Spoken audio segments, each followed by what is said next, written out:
여러분 안녕하십니까? 오늘은 언론에 대해서 한번 얘기를 해보겠습니다. 우리나라 언론은 지난 한 달 내내 여과 없이 그냥 윤석열 대통령을 내란 수계 내지는 내란 우두머리라고 그냥 필터링 없이 보도를 했습니다. 이 내란 수계라는 발언을 한 것은 민주당입니다. 어차피 윤석열은 고발이 되었고 재판에 넘겨졌습니다. 그러면 기다렸다가 재판부에서 판단이 내란 수계가 맞다는 재판이 확정이 되면 그때 사용해야 되는 얘기입니다. 우리나라 언론들은 모두 민주당 나팔수입니까? 지난 2016년도 17년도 초에 박근혜 대통령 탄핵 때 유튜브도 아니고 명색이 방송사가 퍼뜨린 가짜뉴스가 80%로 장악을 해서 기어코 그 박 대통령을 탄핵을 시켰습니다. 그걸 국민들이 다 알고 지나가면 그거로 끝입니다. 언론이 가지고 있는 공적 기능이라는 게 있습니다. 지금까지는 역기능만 아주 장려를 했습니다.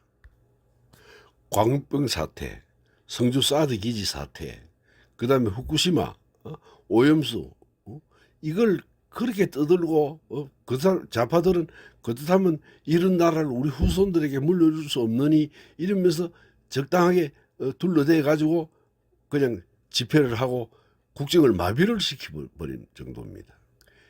이럴 때에도 언론사들은 언론사 나름대로의 필터링을 거치지 않고 민주당이 주장하는 대로만 기사를 썼습니다. 보도를 하고. 그것 때문에 국가적 피해가 얼마나 크고 해당 관계되는 상인들은 엄청난 희생을 했어야 됐습니다. 그러면 시간이 지나고 그것이 사실이 아니면 이런 부분을 밝혀야지요. 언론 권력이라는 것이 지금 우리나라 전체 정치권을 다 장악하고 있습니다. 주어진 권력이 있으면 그 권력에 따른 책임감도 있어야 되는 겁니다. 이런 무책임하고 나팔 부는 이런 언론사들이 우리나라에 필요합니까?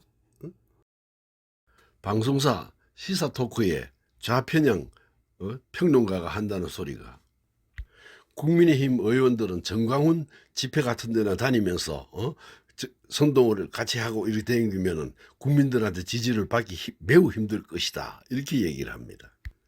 이재명은 지가 직접 참여를 합니다. 당원들까지 다 동원시킵니다.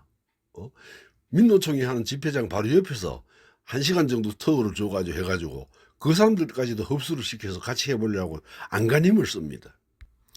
그러면 이재명은 괜찮고 국민의힘 의원들은 가면 안 되는 겁니까?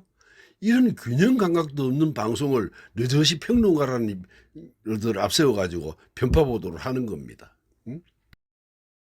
대통령의 말 한마디, 행동 하나까지 모두 흠을 잡는 우리나라 언론입니다. 이런 방식의 논평을 하기 시작하면 그 틈에서 살아남을 사람이 없다고 봅니다. 피의자도 인간이고 인격은 보장되어야 됩니다. 광화문에 나가보면 우리나라 언론은 죽었다고 합니다. 조중동을 불매운동을 전개한다. 언론은 이런 일을 무시하지 말고 이 고비를 슬기롭게 잘 넘겨야 합니다. 그것이 조중동이 저지른 일입니다. 평소에는 보수인 척 하는 언론들이죠. 언론의 권력은 독자들에게는 먹혀들지 않는다고 생각합니다. 교만하지 말고 눈이 시리도록 공정한 보도에 목숨을 걸어야 합니다. 교도소에 유치된 대통령이 뭘 먹었느냐, 몇 시에 잤느냐, 뭘 하고 있었느냐, 이런 것까지 이야기하는 것이 올바른 보도 태도입니까? 우리나라 언론 보도 태도는 세상의 선과 악의 대결장으로 몰고 갑니다. 그렇게 단순화시키면 곤란하지요. 지금 언론은 진영간 나누어져 있습니다. 단순하게 왜곡된 보도만을 지적하는 게 아닙니다. 하루 종일 윤석열 이슈를 먼지털이 하다가 상대인 이재명 마지막에 한 꼭지만 보도하면서 공정하다고 하는 것은 독자들을 속이는 것입니다. 이재명 재판 지연이 한두 건입니까?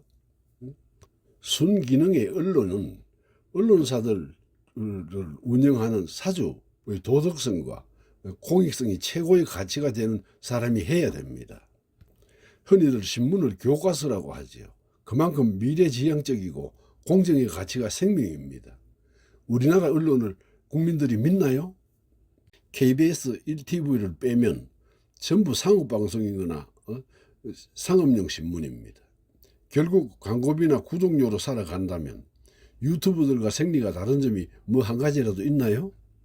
메이저 언론사들이 최소한 60년 이상의 역사를 가졌으면 아직도 주식 공개도 안 하고 개인 사업자인 경우도 있고, 하나의 예를 들면 김영삼 대통령 시절에 사회개혁을 할 때 언론개혁을 시작했을 때에 대통령 참모 중 한 사람이 언론은 그만두자고 했는데 그 이유가 일반 국민들이 알게 되면 너무 허탈해할 정도로 도덕과 윤리까지 무너져서 사회가 혼란해질 것 같다. 그래서 중지를 했다고 합니다. 김대중 때도 언론 개혁을 시작하자고 하고 세무조사를 하다가 언론사들이 벌떼같이 들고 일어나서 중단을 했지요. 공정 보도가 중심을 이루려면은 우선 언론사를 경영하는 사주가 정직하고 바르게 살아야 마땅합니다. 이 사주들이 대를 물려가면서 경영권을 세습하고 일반 기업들의 세습과 상속세를 과시합니다. 자기들이 그런 거 흠잡을 위치에 있습니까? 편파적이지 않고 공정하려면 언론사 사주가 상속을 하지 못하게 하거나 경영에서 완전히 손을 떼고 일반 상장사와 같이 배당 수익만 가지고 살아가야 되겠지요. 최소한 그런 것도 못하겠다면 우리나라는 언론이 지배하는 나라가 됩니다. 당면하게 지금 보수와 진보 단체들이 첨예한 집회 현장을 보도할 때 보수 진영 보도는 말미에 한 꼭지만 보도하는 이상한 짓을 하지요. 그 외에 말로 다 표현할 수 없는 희한한 방법을 사용해서 보수 진영을 길을 꺾어 놓습니다. 흔히들 보수 언론이라고 하면 조중동이라고 합니다. 이것도 지난 얘기지요. JTBC는 MBC보다 더합니다. 조선일보나 동아일보도 보수인 척하는 언론이라 보수 언론이라고 말하기는 어렵지요. 누가 봐도 집회장 보도 장면을 사실대로 보도하지 않습니다. 용산 대통령 관사 앞 도로의 집회 현장입니다. 보수 집회도 있고 민노총 집회도 있습니다. 그런데 민노총 집회장 앞쪽에 각 방송사 취재 차량들이 질비하게 질서정연하게 주차를 해놓고 있습니다. 보수 집회장에 가보면 기자 한 사람 보기가 기이합니다. 이런 현상은 그 젊은 기자 탓일까요? 아니면 언론사 지침이거나 데스크의 농단이겠죠.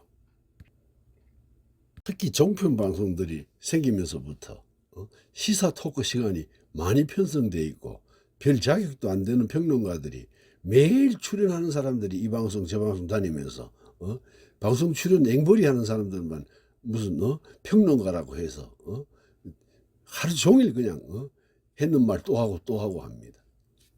이 사람들이 입으로 정치 다 하고 방송사 주문대로 논평하는 거 아니겠습니까? 언론사 사주들에게는 너무 안 좋은 소문이 있습니다. 김대중 시절에 평양 갔다 온 사주들에 대한 안 좋은 소문이 나돕니다. 또한 경영진의 문란한 행위가 드러나기도 하면서 말로만 공정하지 말기를 바랍니다. 진짜로 공정하게 해보시기 바랍니다.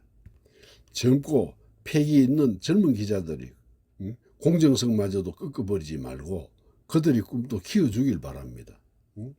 독자나 시청자들에게 아무 소용이 없는 언론 권력이라고 그들먹거리지 말고 차분하게 진실한 보도를 하시기 바랍니다. 오늘 영상도 끝까지 봐주셔서 감사합니다. 오늘 영상 여기까지입니다. 제가 드리는 말씀에 속이 시원하셨다면 좋아요, 구독은 배려입니다. 여러분들의 배려를 기다리겠습니다. 감사합니다.